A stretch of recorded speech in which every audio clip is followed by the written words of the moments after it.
Today's book is called The Fire Engine. Can you find the fire engine?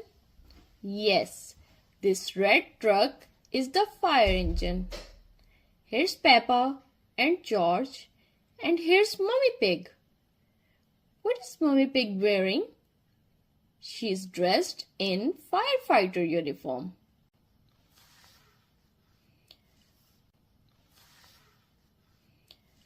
Peppa asked Mummy Pig that why are you dressed in this firefighter uniform? Mummy Pig says that me and other mummies are going for fire engine practice. Then Peppa asked, Daddy Pig, why are you wearing your football team shirt? Daddy Pig says, because me and other daddies are going to have a barbecue today. Peppa asked Mummy Pig, can me and George come to see the fire engine? Yes, Peppa, I'll take you and George.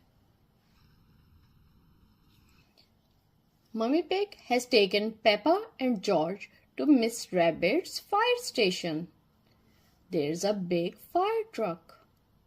We can see that this fire engine has a ladder so that firefighters can climb up. It also has a hose for squirting water, and inside is a big bell to ring so other people can know that the fire engine is in a hurry.